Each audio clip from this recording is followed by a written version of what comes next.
नमस्कार, कशात सगळ्याजणी. चला तर मग आज कुठली रेसिपी आहे ते बघूया. रेसिपीला सुरुवात करूया.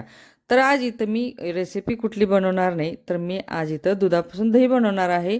होय, पण दुधापासूनच दही बनवतात हे खरी गोष्ट आहे. पण मी इथं विरजण माझ्याकडं नाही आहे, तर मग मी इथं हिरवी मिरची दुधामध्ये टाकून मी इथं दही विरजवणार आहे. तर तुम्ही बघू शकता. आता इथं गॅस चालू करून मी गॅसवरती दूध तापायला ठेवणार आहे. कारण आपल्याला दूध तापवून म्हणजे एकदम जास्त तापवायचं नाही. आपल्या बोटाला जेवढं आपल्याला सोसल एवढंच आपण दूध गरम करून घ्यायचं आहे. कारण ज्या पातेल्यामध्ये दूध तुम्ही तापवलात त्यात नाही विरजण लावायचं. एक मातीचं भांडं घ्या किंवा स्टीलचं पातेलं घ्या, काचेचं घ्या. उत्तम काचेचं जे असेल ना भांडं, तर त्यामध्ये खूप छान दही होतं. तर मी इथं भांडं मातीचं घेतलेलं आहे. मातीच्या भांड्यामध्ये मी सगळं दूध ओतून घेतलेलं आहे. तर आता ह्यामध्ये मी मिरची टाकणार आहे. बघा, दही नाही टाकणार विरजवण्यासाठी. तर ही मिरची, हिरवी मिरची टाकणार आहे. तर ह्या हिरव्या मिरचीपासून आपल्याला एकदम घट्टबंड दही होणार आहे. तर तुम्ही बघू शकता. ही मिरची टाकल्यानंतर 1 मिनिटभर आपण चमच्यानं ढवळून घ्यायचं आहे दूध.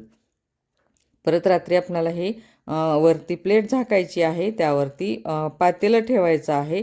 आणि मग आपल्याला त्यावरती पातेल्यावरती नॅपकिन वगैरे टाकू शकता. त्यानंही आपल्याला दही घट्ट होऊ शकतं. तर इथं मी प्लेट झाकून फक्त पातेलं ठेवलेलं आहे, वरती पालतं घातलेलं आहे.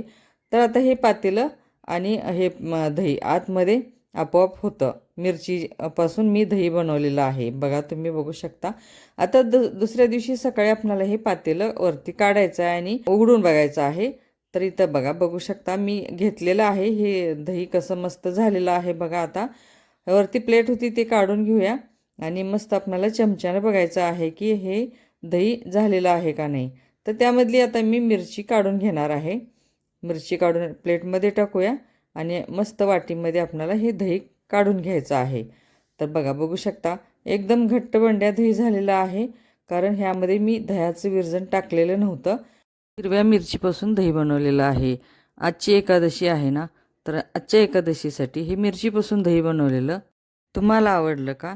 आवडलं असेल तर नक्की कमेंट करा, शेअर करा, सबस्क्राईब करा. सबस्क्राईब करायला अजिबात विसरू नका.